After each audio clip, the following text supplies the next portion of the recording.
Taxa Selic, juros futuros, inflação, atividade econômica e investimentos.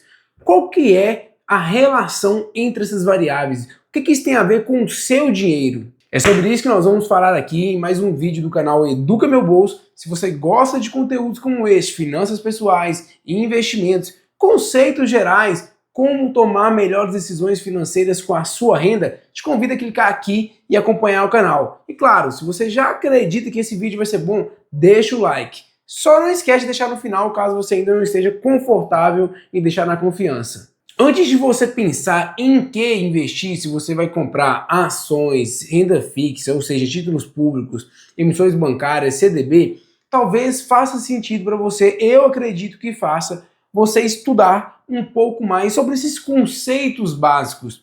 Taxa de juros, inflação, atividade econômica. Eu vou dar um panorama geral aqui porque isso vai te ajudar a tomar decisões em qualquer uma das classes de ativos que existem, ou seja, renda variável, previdência, fundos, ações, fundos imobiliários e renda fixa. Vamos começar pela taxa de juros. Aqui no Brasil nós temos a taxa Selic como a nossa taxa básica de juros. É a taxa referencial nossa, é os juros básicos da economia. Quem é que define ele? É o Banco Central. A cada 45 dias, é uma política monetária, né? Ele define a taxa Selic para mais, para menos, mantém, para exercer uma política monetária. E essa política monetária, ela pode ser contracionista, querendo sufocar a economia, por quê? Já vamos falar. Ou expansionista, para fomentar, para estimular a economia. Então é um dos pontos que nós temos de atuação aí do Banco Central, com a taxa de juros. Ele tem outras ferramentas para isso também, tá? Ele tem o depósito compulsório, recompra de títulos, mas a taxa Selic é a mais eficiente para isso. Por que o Banco Central sobe ou diminui a taxa Selic e como é que isso impacta a sua vida, a vida do seu negócio, a vida do seu chefe, da empresa, de todo mundo aqui no Brasil? Porque os juros, ele é como se fosse o oxigênio. De mais faz mal, de menos também faz mal. E ele serve para estimular ou frear, como eu disse. Então ele é uma resposta à inflação. Quando a inflação começa a subir, a inflação é a alta generalizada dos preços das coisas, dos custos das coisas. E é medida pelo IBGE. A nossa inflação oficial aqui é o IPCA. Ele é medido pelo IBGE, é o nosso índice oficial de inflação. Tem uma cesta já de itens previamente definidas, em algumas cidades que é medido, e assim por diante.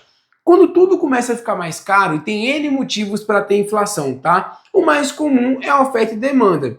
Ou tem muito mais demanda do que está sendo ofertado, o preço sobe, ou não tem oferta e a demanda ficou normal, mas a oferta diminuiu. Também pode subir o preço. Mas tem vários outros. Vamos focar só no conceito mesmo, que é a alta generalizada do preço de tudo. E qual que é o efeito cascata disso? Vamos supor que o empresário está comprando matéria-prima mais cara. Ele vai ter que repassar para o consumidor final. Mas o consumidor final está conseguindo ainda comprar. Ele vai e compra, a demanda continua alta. As coisas vão ficando mais caras. O salário aumenta, porque as coisas estão ficando mais caras. Tem que ter um reajuste de salário, até porque tem, né, o reajuste pela inflação. Tudo vai ficando mais caro.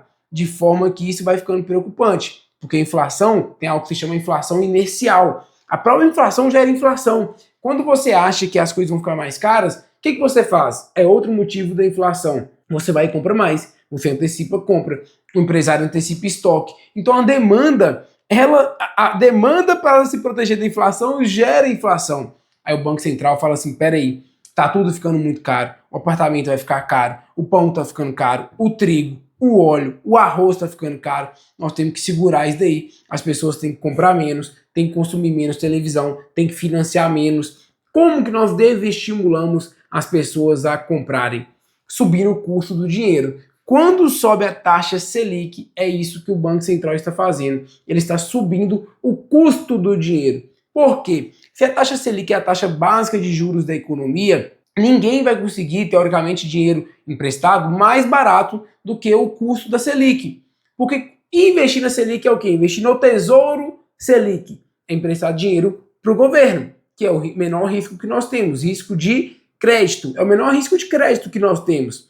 Então, se o governo paga a taxa Selic, para um banco grande ou um banco pequeno conseguir o seu dinheiro, para você emprestar dinheiro para o banco, para a empresa e não para o governo, vai ter que te pagar mais. Então o custo do capital fica caro. O banco, quando a Selic sobe, para ele fazer um financiamento para você, fica mais caro. Rotativo, cartão de crédito, financiamento, crédito pessoal, todo o dinheiro fica mais caro, porque o custo de adquirir dinheiro para os bancos também fica. Então você vai olhar assim, olha, eu podia financiar um apartamento, eu ia financiar meu apartamento há 4 anos atrás, a taxa de financiamento estava 9, 10%, agora está 14, 15, 16%. Você vai financiar com a mesma facilidade? É claro que não. É claro que não. Milhões de pessoas já saem da aprovação porque a parcela vai ficar mais cara. Então tudo fica mais difícil em termos de crédito. Tudo fica mais difícil em termos de crédito. Então você vai pensar 2 vezes antes de financiar um carro, que agora você vai pagar X% ao ano, antes de financiar um apartamento, que vai pagar 15% ao ano. Você pensa antes de consumir. Quando você deixa de consumir, depois de um tempo, porque demora, a inflação ela é muito resiliente, a inflação ela vai cedendo, mas por quê? Porque você está consumindo menos, a economia vai esfriando. Então é isso que o Banco Central tem que tomar cuidado, porque ou ele vai sufocar mais que deveria e falecer a economia, ou ele tem que tirar esse desestímulo, esse aperto monetário na hora certa. Essa que é a grande questão. Então é por isso que você tem que entender sobre juros e inflação, porque afeta a sua vida como um todo, não só seus investimentos. Pode afetar a empresa que você trabalha e você vai ser demitido. Pode afetar o ramo que você está e você vai vender menos. E assim por diante. É um conceito básico, mas extremamente importante de se conhecer. Eu acabei já falando um pouco de como que reflete nos investimentos. Nos investimentos de renda fixa, quanto maior a taxa Selic, mais alta ela estiver, os outros investimentos tendem a ir acompanhando e pagando mais, enquanto a Selic está subindo. Se ela permanecer alta e com tendência de queda, é outra realidade que não cabe aqui nesse vídeo. A parte de ações, de renda variável, fundos imobiliários, existe um termo que se chama custo de oportunidade. Eu vou investir em ações, correr risco, sendo que o investimento mais seguro está pagando 15%. Esse é o pensamento de muitas pessoas. Isso tira fluxo, desestimula a investir em ações. Até porque as empresas podem entrar sim em recessão por causa do aperto monetário. E isso vai diminuir o lucro, se diminuir o lucro, o preço da ação cai. São 2 motivos, tanto o custo de oportunidade, quanto realmente uma preocupação com a saúde das empresas. Me conta aqui nos comentários se você entendia essa relação em taxa Selic, inflação e investimentos. E claro, somente se esse conteúdo gerou valor para você, te ajudou a tomar melhores decisões financeiras, deixa o like aqui para que ele possa ajudar mais pessoas e que você também receba com mais frequência os meus conteúdos. E caso você queira continuar acompanhando conteúdos como esse, finanças, investimentos, conceitos relacionados a isso, clica aqui, se inscreve e continua acompanhando o canal.